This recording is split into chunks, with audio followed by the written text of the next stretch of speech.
The international community is abuzz as the G7 nations and the European Union have imposed a ban on diesel produced and imported from Russia. This groundbreaking action promises to completely reshape aspects of the global market. But what are its implications? We delve deep into this policy decision to unveil its effects on trade, production, and overall economics. Does this mean an increase or decrease for Russia's suppliers? Does it represent a new era of cooperation among leading economies or threaten destabilization? Watch today's video to find out. Hello and welcome to Prime Time TV.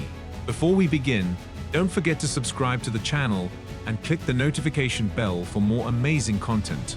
Russian diesel banned by EU and G7.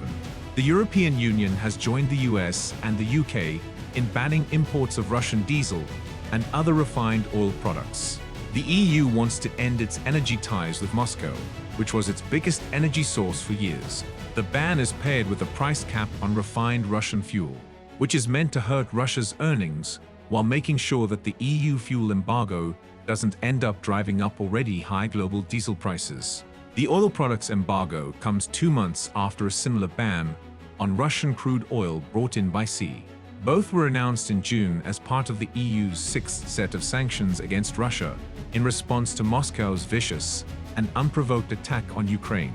Even though the crude oil embargo and oil price cap that went into effect on December 5 didn't cause any major problems, the ban on refined fuels, especially diesel, which is used in both industry and households, has made the market uncertain at a time when diesel stocks in Europe are at their lowest level in history. So, will the ban drive up diesel prices? That would depend a lot on how well the European countries are able to find other sellers to help fill the gap left by the ban, and on how well Moscow is able to find new markets for the fuel that the EU doesn't want. If these two things happen, they would have a small and short-lived effect on supply and prices. If not, the sanction could cause big problems in industries that use diesel, like transportation and farming, and cause fuel prices to go up, which would make it harder to fight inflation. The instability is already increasing diesel prices, which have been stubbornly high for the past year and a half. Even though things have gotten better in recent months because of a mild winter, diesel stocks are still too high. Let's look at who could the EU turn to for diesel. Before Russia invaded Ukraine on February 24, 2022, the EU got nearly half of its diesel from Russia. This share has gone down over the past year, but EU members still bought more than 200 million barrels of diesel last year, so it's still a big number. In fact, before the ban, the bloc bought more from the country than it did before the invasion.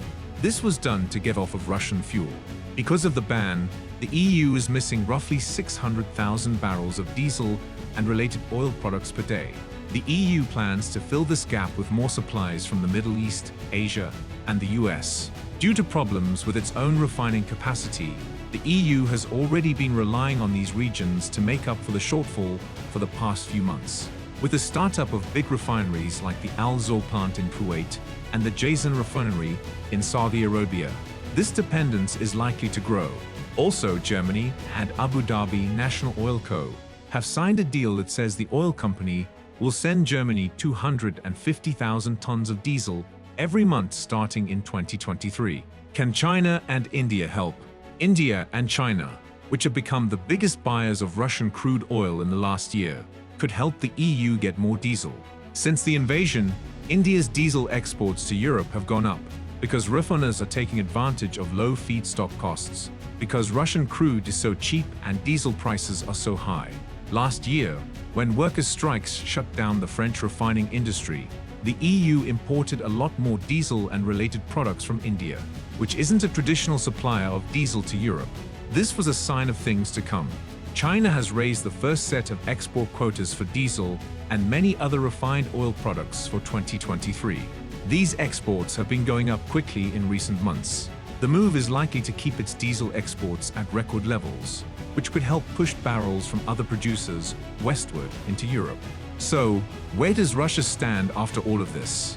Russia has been able to keep its crude oil flowing with a lot of help from India and China, which have bought the oil that Europe didn't want at huge discounts. But if there isn't a ready market for Russian fuel, rerouting its diesel away from its biggest market could be harder. Experts think that some of the diesel that Russia used to sell to Europe will now go to Turkey and countries in Latin America and Africa. And there it is. The G7 and EU will tolerate no more Russian diesel. What does this mean for Russia? Only time will tell. But one thing is for sure, tensions between these superpowers are at an all-time high. We want to know what you think about this decision in the comments below. Also, if you liked the video, give it a like and subscribe to the channel. Thanks for watching. We'll see you later.